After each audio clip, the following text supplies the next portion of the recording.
Hello children, welcome back to the classes of grammar. Yes, in last class I had told you that these all rules which I have sent are very important for the coming up classes. Fine children, let me explain you what is the meaning of synthesis today. Fine. Now the most awaited chapters are synthesis and transformation. Even at the end I have told you that I have taught you the complete rules of this year. But still the most important classes we are starting today. Fine. Today let us learn what is synthesis. But before telling the meaning, let me recall the class. What is a phrase? A group of words without a subject or a verb making no complete sense is called a phrase. Correct? Which doesn't give us any meaning. Yeah, partial meaning will be there, but it never speaks complete sentence. Example, at home, in a corner, right, on the roof. It doesn't have any finite verb or subject. That kind of group of words which you find in between the sentence or at the end of the sentence or sometimes in the beginning of the sentence, they stand as phrase. Now what is a clause? A part of sentence which has its own subject and predicate and is known as clause. Example, he is sad. He came from school. See, it has its own subject and also finite verb. Means a clause always is a strong sentence which stands for itself. What is a sentence? That is next question. A sentence is a group of words that contains at least one subject and one predicate and makes complete sense. Yeah, sentences begin from capital letter and end with one full stop, question mark or exclamatory. Fine, I had told you. Now, example, thank you. This is a complete sentence. Though subject is missing, I, it means that if you are thanking, it is I thank you. Please come here. See, it started from please, request, imperative sentence, right? The boy is walking on the road. The boy is the subject and it has its own predicate. A sentence which gives complete sense. Fine. Now I had even told you what is a simple sentence, what is a complex sentence and what is a compound sentence and what is compound complex sentence. Hope you have learned that chapter. If you have not learned, first go back to that sentences where I have taught you simple sentence, compound sentence, complex sentence and compound complex sentence. Then only you learn the synthesis. Otherwise, you cannot perfectly synthesize the sentences. Fine. What is a simple sentence? A simple sentence contains one subject and one finite verb. I saw a beautiful house. This is one simple sentence. We don't have any complication in this. It has its one subject and one finite verb. Over. Now, compound. A compound sentence is made up of two or more coordinate clauses joined with a coordinating conjunction. That is, I saw a house and it was beautiful. See, and he is making this compound, sentences compound, and here we have joined two sentences together because of this conjunction. And I told you so many conjunctions with which, like fanboys and all, right?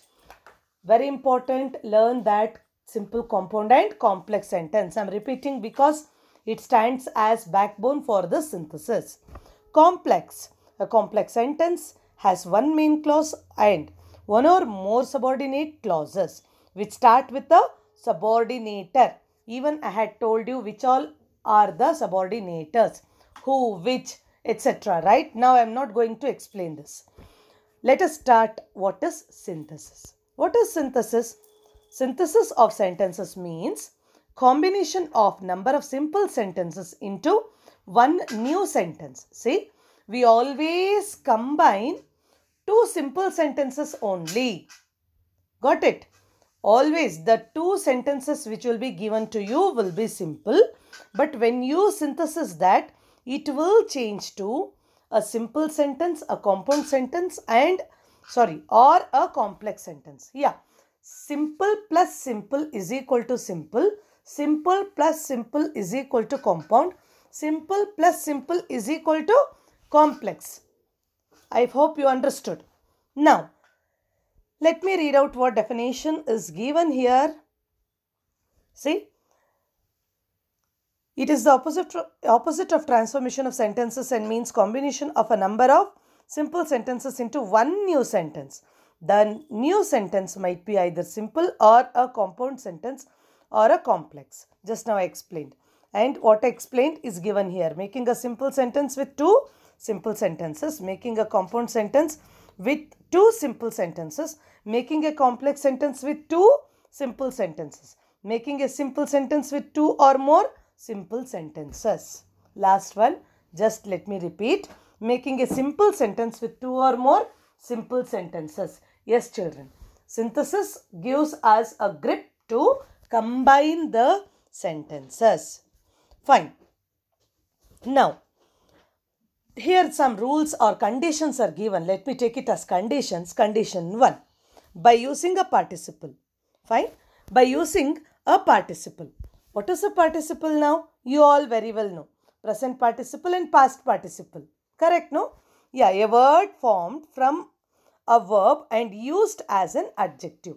I have written the definition of your participle also so that it will be easy. Okay, in bracket in pencil it is very neatly written. Fine. Now, we'll explain you with example. He saw a lion, full stop. He fled away. Which is the verb in this first sentence? Saw. Fine. Seeing a lion, he fled away. See, first dependent clause, seeing a lion, comma, we changed it to a dependent clause. Now the main clause, he fled away. See, we joined the sentence very easily with the help of participle. Second, he jumped up, full stop, he ran away.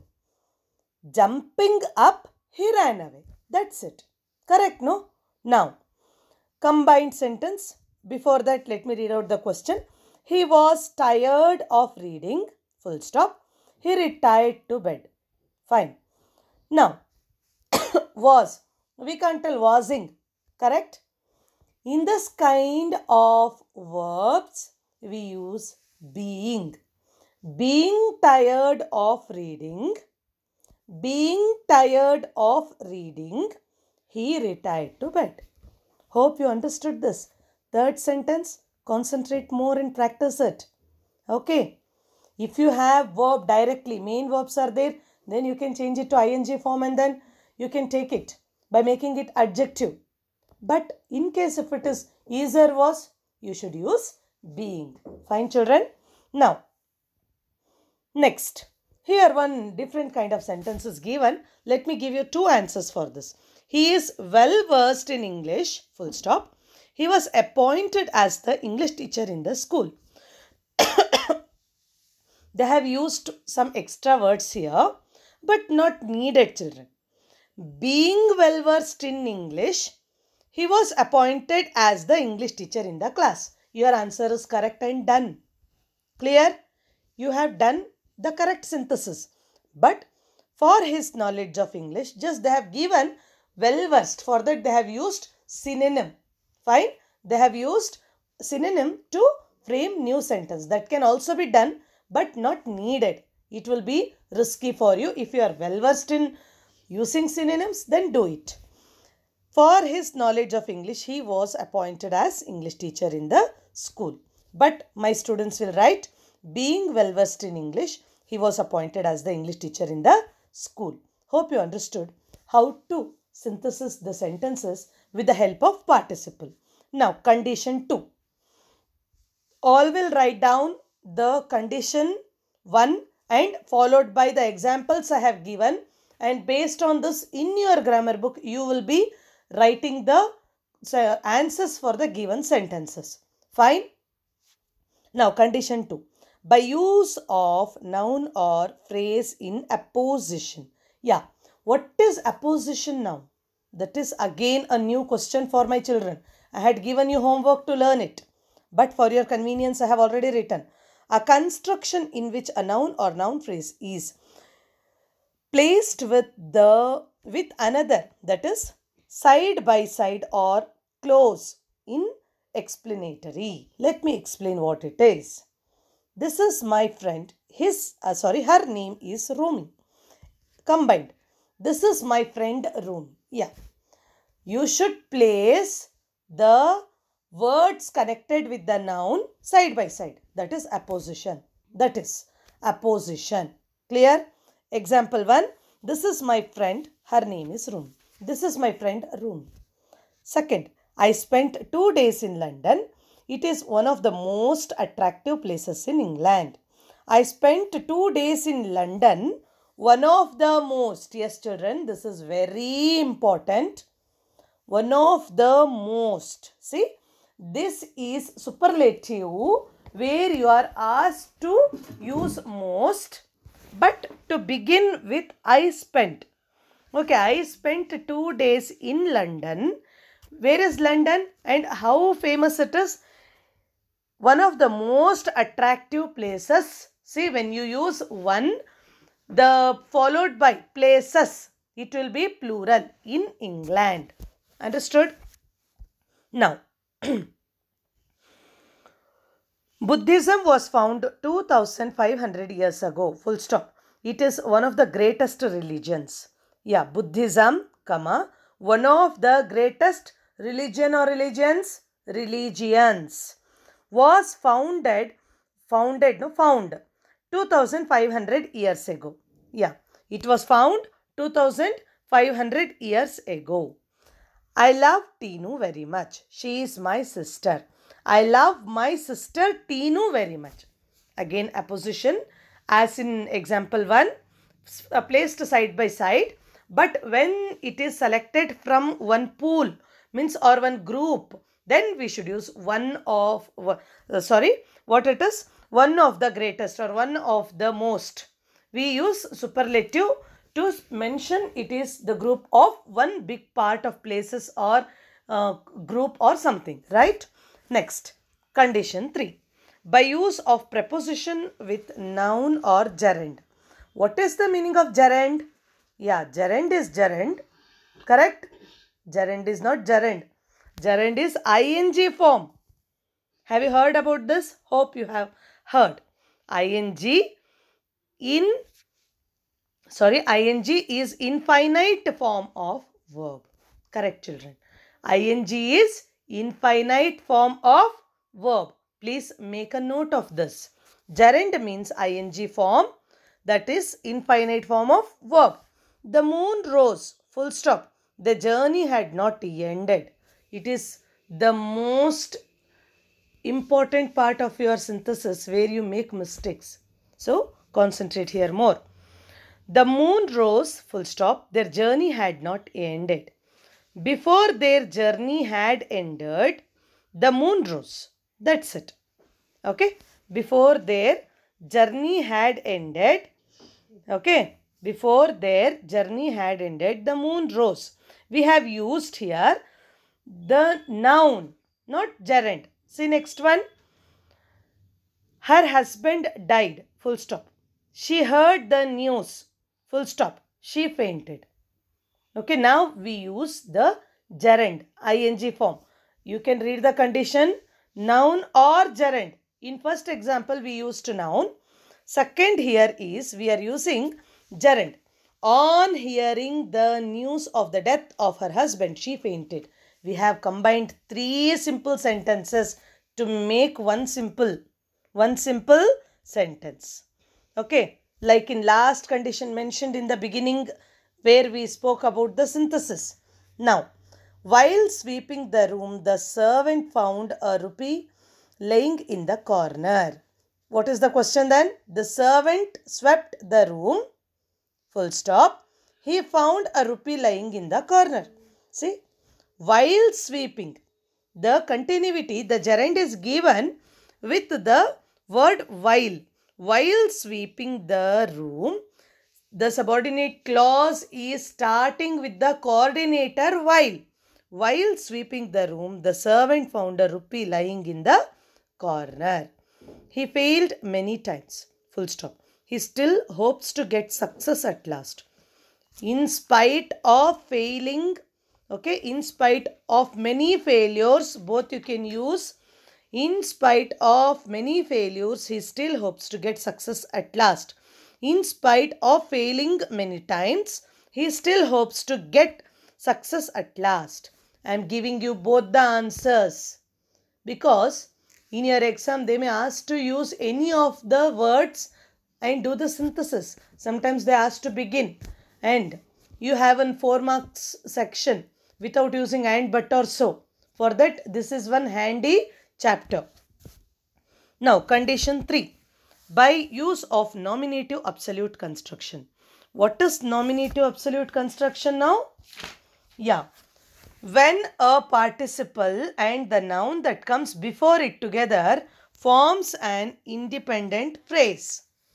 Yeah. Now already you have done this in condition 1. Similar to that, the soldiers arrived, the mob dispersed. The soldiers having arrived, the mob dispersed. The town enclosed by a strong wall, the enemy was unable to capture it. The town having been enclosed by a strong wall, the enemy was unable to capture it. The office caught fire, all the furniture was burnt to ashes. The office having caught fire by all the furniture, the office having caught fire, all the furniture was burnt to ashes. The thieves were caught by the police, they surrendered the stolen property. Having been caught by the police, the thieves surrendered the stolen property. Okay, how to use having? Practice this. Very easy, like first condition only. Now, by the use of infinitive. Yes, very shortcut way. It is to use TO2. Okay, to plus base form of the verb. You know V1 form of the verb. Like eat, ate, eaten. Eat is the base form. Okay, fine. Go, went, gone. Go is the base form. Break, broke, broken. Break is the base form. Hope you understood. To break, to come, to go, to eat. These are the infinitives with the base form. Let us see. I have some duties. I must perform them. Combined. I have some duties to perform. Finished. Your synthesis is done. Now, he wanted to educate his son. He sent him to London. He sent his son to London to educate him. Now, he is very fat. He cannot run. Can you do? He is too fat to run. Yeah, too fat to. Remember this. That comes in transformation again. I am going to Jabalpur. I have to purchase a house. I am going to Jabalpur to purchase a house. Simple, right? There are still 5 questions left. I have to solve them. I have still 5 more questions to solve or to answer. Now, hope you understood this infinitive. Fine, children. By use of adverb or adverbial phrase. He was scolded. Her uncle scolded badly. Combined. She was badly scolded by her uncle. Yes, I did not explain this adverbial phrase now. Adverbial means which modifies a verb, adjective or another adverb. Keep this in mind. See, badly. It is one adverb already. With the use of that adverb, we are doing synthesis. She was scolded. Her uncle scolded badly. She was badly scolded by her uncle. Combined. Next one. It was evening. The train had not reached by the time. Now, what is the adverb here? The train had not reached. Okay, by evening. Correct. The train had not reached by evening. Okay, by the time means by evening, or you can even mention by the time. No need getting confused here. It was evening. The train had not reached by the time. The train had not reached by evening. It is enough, I think. By the time can be skipped. Now, he was dismissed from service. His dismissal was undeserved. Yeah, he was undeservedly dismissed. Finished from the service. Now, by the use of to. See, children, always remember whenever you use this T-O-O, you have to use T-O. She is poor, full stop. She cannot buy this. She is too poor to buy this, means she cannot buy. He is weak, he cannot run. He is too weak to run. She is tired, she cannot dance. See, subject is same, children. We are talking about, in both the sentence, same person only, not different. She is too tired to dance. Next, enough. We use many times enough, but it should be used with adjective or adverb. He deserved to succeed, he failed. See, he failed undeservedly. We have used an adverb here. The sunset. The boys had not finished the game. The boys had not finished the game by sunset. Yeah, here we have used adjective. Fine. She is rich. She cannot buy, she can buy designer outfits. She is rich enough to buy designer outfit. Yes, with adjective you used, we used enough. Fine. Next. This hall is large. 300 persons can sit in it. Yeah, this hall is large enough for 300 persons to sit in it. Again, adjective plus enough. Now, she has much time. She can enjoy this big mall. She has enough time to enjoy this big mall. Fine. Several of these methods can be combined in same sentences. See, children, here some examples are given with three sentences or 4 sentences to combine by using your main punctuation comma. The sun rose, full stop. The fog dispersed, full stop. The general determined to delay no longer, full stop. He gave order to advance. At sunrise, the fog having dispersed, the general determined to delay no longer gave the order to advance. Very simple but very complicated sentence for you if you are not good in punctuating the sentences. Here, with this we completed what we tell. Synthesis of simple sentences. Simple plus simple is equal to simple. Okay. Now next is how to do the synthesis, that is simple plus simple to complex. In next slides, you will be learning the next synthesis.